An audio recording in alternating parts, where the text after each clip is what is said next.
Fora da Caixa. A análise dos factos que marcam a atualidade. Fora da Caixa, edição para terça-feira com José Maria Veiga. Bom dia, obrigado pela disponibilidade. Alguns temas e assuntos que estão na agenda informativa. Falaremos dos resultados da Comissão Política do PAI-CV. Falaremos também dos 50 anos do Acordo de Lisboa para a independência de Cabo Verde, também da Cimeira de Chefes de Estado da CDEO e, se tivermos tempo, também do sindicalismo em Cabo Verde. Zé Maria, bom dia, obrigado pela disponibilidade. O que é que saiu assim de relevante dessa comissão, da reunião da Comissão Política do PAI-CV? Bom, o líder do partido, Rui Semedo, já tinha feito uma comunicação, uma conferência de imprensa. Depois aparece Nuías Silva, que também integra o órgão, é presidente da Câmara Municipal de São Filipe, foi reeleito para mais um mandato. Em termos de novidades, há essa marcação de reunião do Conselho Nacional para o início do próximo ano. Antes de mais, queria dar um bom dia, Carlos, um bom dia a Marzinho e também a todos os radiovintes e desejar um Feliz Natal. Já estamos na época festiva, que todos passemos um bom Natal e boas festas. Olha, da reunião da Comissão Política do Partido, como dizes, Carlos, a questão mais importante que saiu dessa reunião é a marcação da reunião do Conselho Nacional do Partido para 4 e 5 de janeiro, antecipando a reunião do MPD, que está marcado para 11. Né? O que posso dizer que está também nesse quadro da questão fundamental que o PSV tem a resolver, que tem a ver com a questão da liderança. Ouvimos também a declaração do Rui Semedo, que diz que não vai dizer nada antes da reunião do... Portanto, ele só vai dizer se é candidato ou não nessa reunião do Conselho Nacional. Sim, nessa reunião do Conselho Nacional. Até lá, portanto, há esse tabu, esse suspense. Mas ele diz que ele se enquadra numa solução que tenha um amplo apoio, uma solução que deve ser construída, não é? E que uma solução que garanta as respostas para os desafios que temos pela frente. Com estas declarações fica-se com a ideia que ele quer continuar. Sim, fica com a ideia que ele de facto vai ser um dos protagonistas, eu acho. Porque pela intervenção dele, se a gente lê... Se houver um chamamento... Ele está a construir isso, não é? Pois, uma rede de apoios, portanto ele continua. Está a construir isso, né? Até dia 4 e 5 teremos certamente um pronunciamento dele sobre essa questão. Mas nessa conferência o Nuías diz uma coisa importante, ele está disponível para avançar, mas só se Rui Semedo não estiver disponível. Exatamente. O Nuías diz que só avançaria se o Rui Semedo, portanto, deixasse o cargo, pusesse o cargo à disposição, então aí sim ele avançaria. O problema que se coloca é que há outros eventuais candidatos que não sei se vão ter também essa mesma postura do Nuías. Bom, já falámos do Francisco Carvalho, não sei se... Ontem vi nas redes sociais Luís Pires, agora há muitos nomes que são atirados assim para a praça pública. Há outros que vão surgir. Sabe de alguns nomes que nós aqui não sabemos? Bom, eu sei de mais um nome, mas não queria passar aqui. Olha, já agora para informar. Poderia ser muita confusão da minha parte, não sei. Sim, agora há sempre muitos nomes, isso é normal, não é? Não, eu acho que mas pode dizer, diga. Há um candidato também, que... Pronto, o Francisco Pereira. Francisco Pereira, muito bem, sim. Imigração. Ele já tinha essa pretensão há aqui uns tempos atrás, sim. Tinha essa pretensão e possivelmente vai querer também entrar nessa disputa. Mas isso é bom ou mau, haver assim muitos candidatos para a disputa das diretas? É bom desde que seja muito bem enquadrado com um objetivo único de se chegar a um consenso à volta de um candidato. Porque normalmente nesses partidos, sobretudo falo do PSV, não falo do MP nessa matéria, o PSV gera muito mal as questões pós-eleitorais internas. Gero muito mal. Tem sido hábito depois dessas eleições, é uma situação complicada depois para tentar unir. E há uma situação também que é preciso analisar bem e chamar a atenção. Quero chamar a atenção um pouco para os militantes do PAICV que estão espalhados pelos 4 cantos do mundo, para que tenham algum cuidado com a fogueira, não é? Porque essas eleições legislativas são eleições que vão exigir que o eleitorado tenha muita confiança no partido para poder votar nele. É claro que o MPD perdeu confiança da população neste momento, mas não quer dizer que o eleitorado deposita essa mesma confiança no PAICV. O PAICV ganhou as eleições autárquicas porque, pronto, o eleitorado não queria dar esse voto para o MPD, sanção, e deu-o para o PAICV. Mas o PAICV terá que demonstrar essa confiança para poder ganhar as eleições legislativas. E se começar com essa questão das guerras internas, conflitos... José Maria, mas quem acompanha com muita atenção estas questões vê que Nuías Silva, apesar de todo esse discurso que não avança por uma questão de lealdade institucional e que agora não é o momento de se embandeirar em arcos, não há deslumbramento nesta altura, o momento é para festejar, para saborear a vitória nas autárquicas. Quem está atento às redes sociais vê que praticamente a candidatura dele já está na estrada para a liderança. Há uma construção da imagem do Nuías Silva como o homem que se segue. Há isso e já vem de algum tempo. Eu tenho ouvido isso. É claro que neste momento ele toma uma posição política, porque sente que o terreno não é assim muito... não são lavas contadas. Se Rui não estiver disponível, portanto, ele já está na frente. Caso o Rui Semedo não avançar, ele estaria disponível para tal. Mas também o Francisco Carvalho também parece que se posiciona, ou já se posicionou, não sei ainda, não veio a público para dizer, mas está em silêncio, mas tem gente a trabalhar à volta disso. E há mais candidatos que estão também trabalhando nisso. Eu acho isso interessante, desde que tenham os pés no chão. E tentarem, porque de outra vez eu disse aqui que quem não tem essa capacidade de unir o partido para esse embate é melhor ficar de lado. Mas acha que há esse risco de alguma divisão, alguma fricção? Repare, por causa das próximas diretas? Nós já tivemos situações que até ainda hoje não foram resolvidas, que é o caso, por exemplo, da liderança do grupo parlamentar, do PAICV. Nós vimos o que é que aconteceu. Quer dizer, isso quando a gente analisa, avalia, vê todo o historial do partido, diz, mas como é possível que um partido chegue a essa situação como o PAICV, não é? Portanto, é preciso ter um pouco de bom senso. Não digo que as pessoas não tenham bom senso, mas pelo menos pode-se ler isso entre linhas. Não é? Muito bem.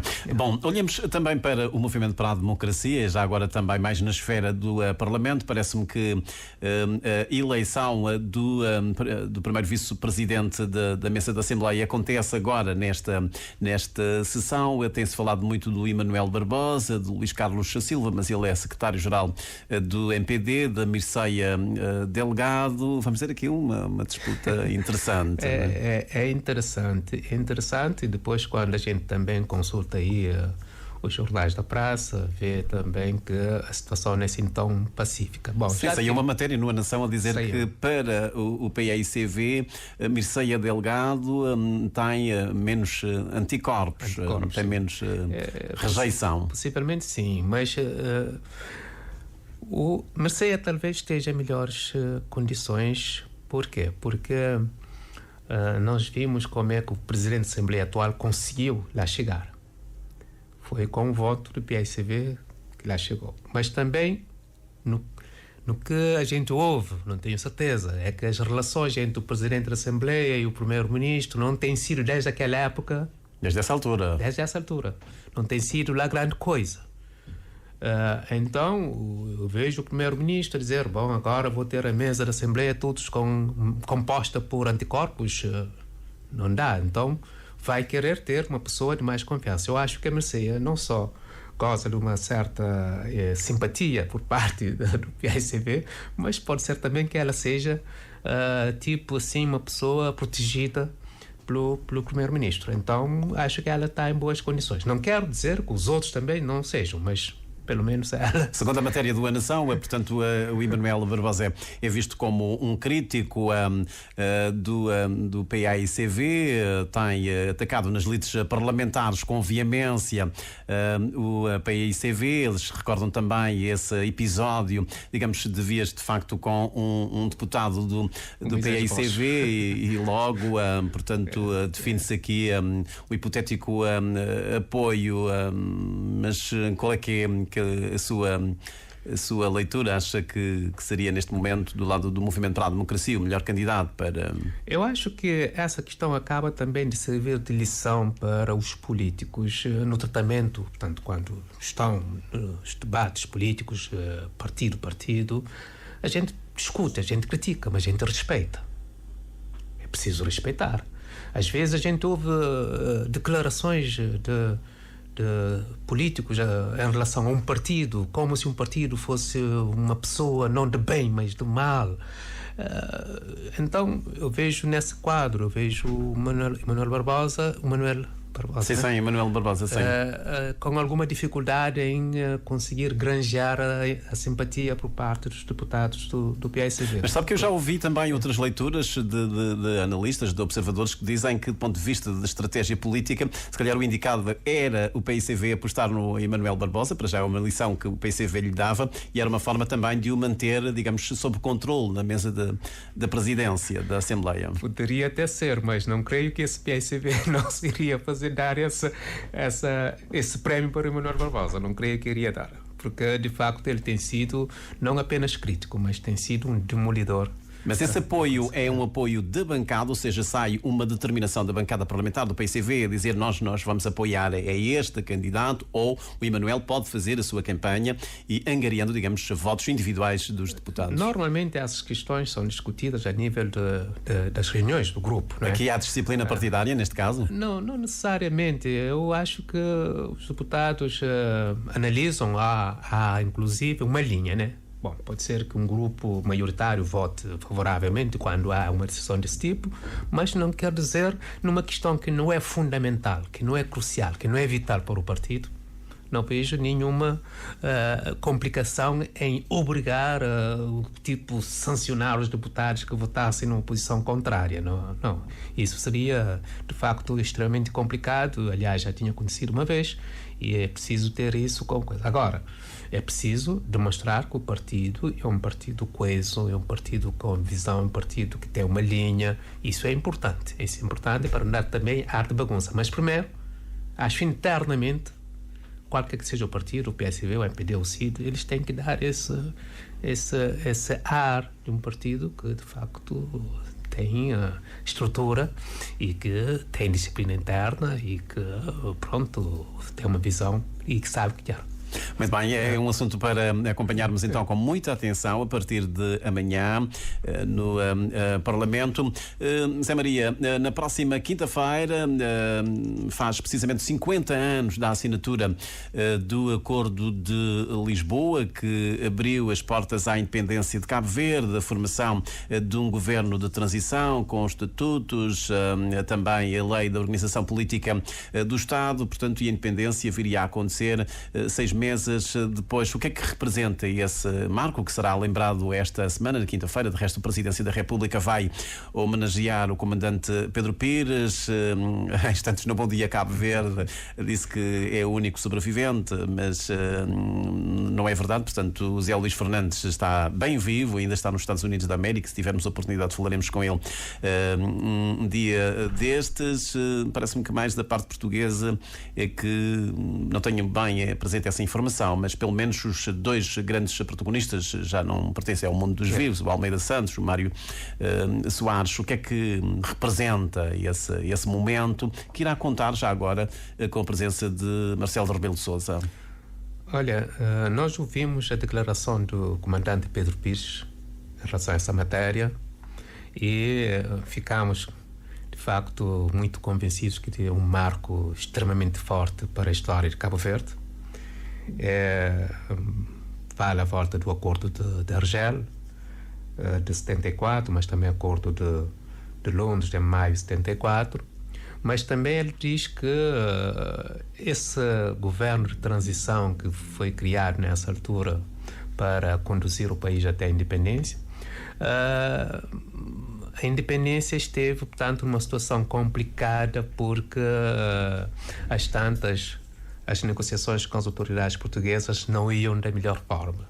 Até porque consideravam, no último momento, de que o PAIGC não deveria ser o representante exclusivo de Cabo Verde nessa matéria. Isso levou também à organização de manifestações na Ilha do Sal, a ameaça de greve geral, e depois houve a intervenção também do Comitê das Nações Unidas para a Descolonização, que acabou por dar orientações, inclusive pedindo que NATO não intervisse no processo de independência de Cabo Verde, e que reconheceu também que o PAIGC era o único representante. Agora, toda essa questão, por que aconteceu? É preciso ter em devida conta que nós estávamos em plena Guerra Fria. Em plena Guerra Fria, nós sabemos que a Guerra Fria ela é organizada em blocos, 2 blocos, o bloco soviético e o bloco americano, a América no centro da parte ocidental e a União Soviética no centro da parte de leste. E havia todo esse elemento comum, que era, haver uma defesa comum e política externa comum, inclusive até a economia, né? Então, a doutrina que reinava na altura é aquele que não era aliado só poderia ser considerado um inimigo. Então, nessa altura, o PAIGC não poderia aparecer como um amigo, não um aliado do Ocidente. Então, nesse caso, só poderia ser considerado, de facto, efetivamente, como um inimigo. Essa doutrina foi Truman, o presidente dos Estados Unidos, que declarou isso, e aquilo ficou praticamente na base de toda a Guerra Fria.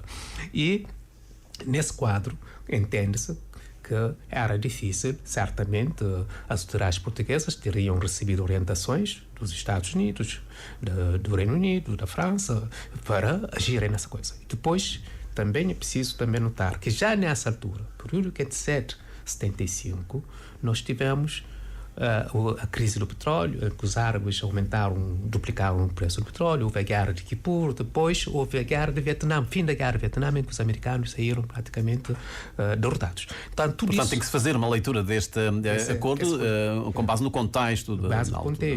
Com base no contexto. Então, nessa altura, com a independência das colônias, sobretudo Angola, que é um país, um território vasto, riquíssimo, e depois Cabo Verde com a sua localização estratégica. É preciso ter também de vir a conta que praticamente poucas ilhas conseguiram ficar independentes das grandes potências. Por exemplo, o Reino Unido conserva todas as ilhas aí do Atlântico.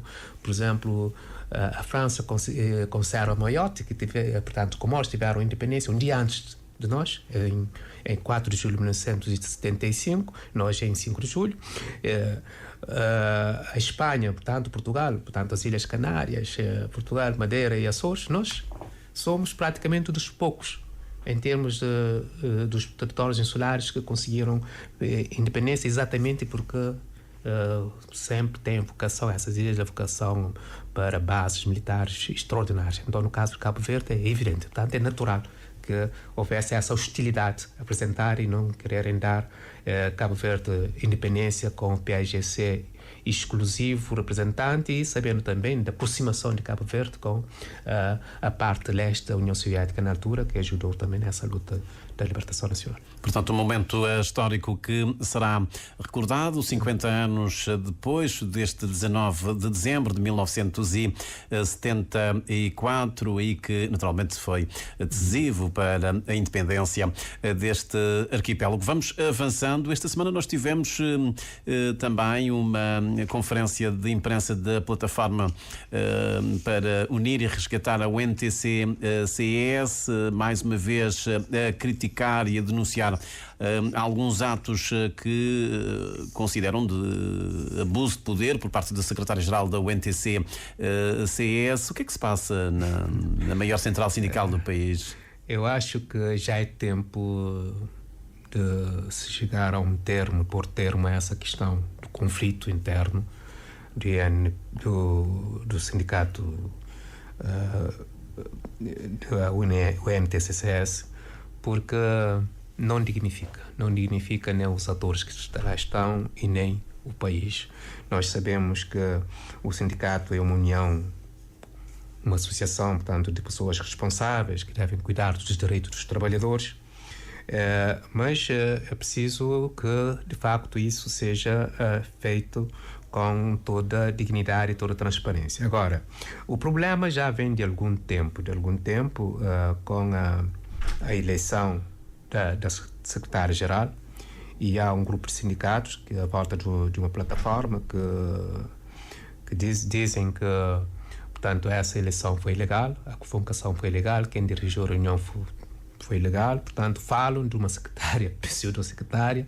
A questão foi parar ao tribunal, houve uma decisão da primeira instância que é para anular essa eleição.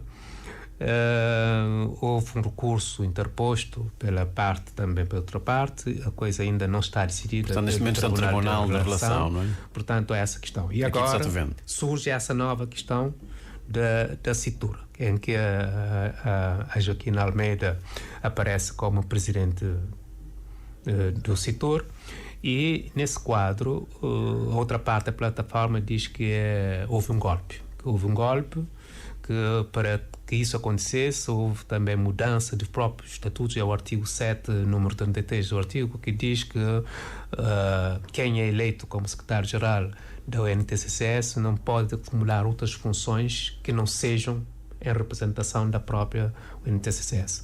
Bom, são questões que certamente estarão sendo analisadas do ponto de vista, portanto, jurídico, e se for de facto o caso, se a plataforma tiver razão, quer dizer que vai haver consequências complicadas para a outra parte.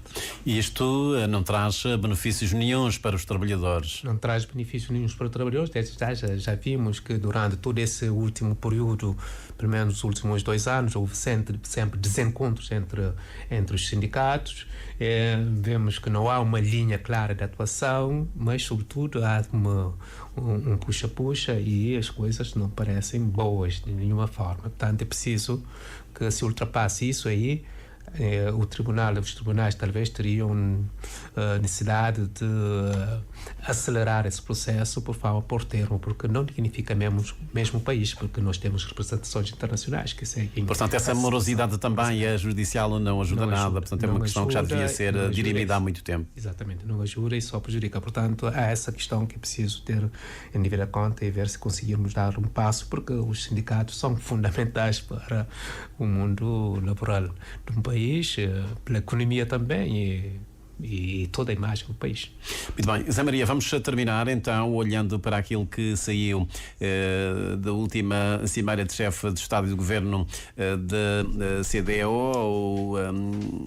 O país esteve representado pelo embaixador em Abuja. Antes, o Governo também se fez representar no Conselho de Ministros pelo Ministro da Administração Interna, Paulo Veiga. Desde logo é essa questão da dívida pela não transferência da taxa comunitária, e há um compromisso que Cabo Verde assume de começar, digamos, a saldar essa dívida, que já ascende a 30 milhões de euros. É muito dinheiro. É muito dinheiro, e é um dinheiro que não é de Cabo Verde. É um dinheiro que não é de Cabo Verde. É uma taxa que é cobrada, que Cabo Verde cobrou, uma taxa, portanto, comunitária, que deve ser transferida. Há países que têm um sistema e transferem isso automaticamente através de uns bancos. De bancos é preciso fazer. Normalmente deveria haver. Por que Cabo Verde não transfere já agora? Eu acho que não transfere porque essa dívida, inicialmente, era cobrada através essa taxa através do banco, não sei se é Banco Central ou outro banco qualquer, e poderia ser transferida imediatamente, mas depois passou para as finanças. As finanças é que controlam Tudo isso. que entra nas finanças dificilmente Tanto quando sai. entra nas finanças, nós já sabemos, as questões são sempre complicadas, há muitas questões a serem, portanto, cobertas, então às vezes fica.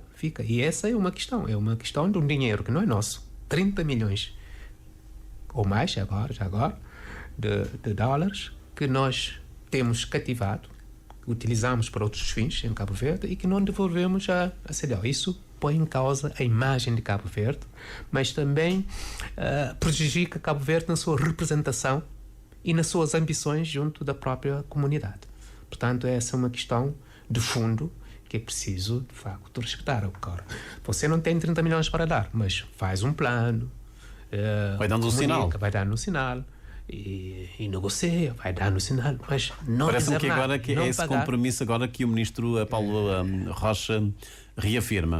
O Paulo Rocha reafirma, mas nós gostaríamos talvez de ouvir isso do Sr. Ministro das Finanças. Quem tem aí o cofre do Estado é o Ministro das Finanças.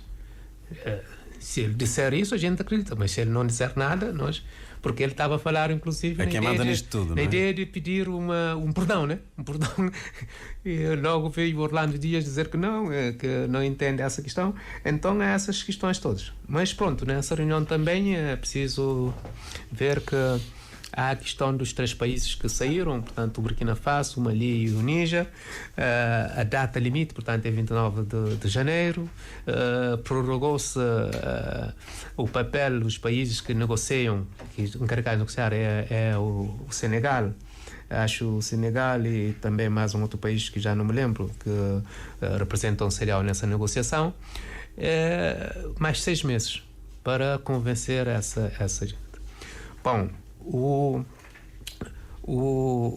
a questão que se coloca da parte da CDAO tem a ver sobretudo com a questão da mobilidade, do comércio, enfim, da integração. Esses países já disseram que a livre circulação, as fronteiras estão abertas, podem circular, mas ainda a CDAO não pronunciou sobre essa questão. É um assunto ao qual poderemos voltar numa próxima edição do Fora da Caixa. José Maria Vaigo, obrigado por ter vindo. Já para a semana começaremos a passar em revista os grandes assuntos que marcaram este teatro. Foi assim o Fora da Caixa, também o Bom Dia Cabo Verde, que fica por aqui com a promessa de voltarmos amanhã às 6h em ponto.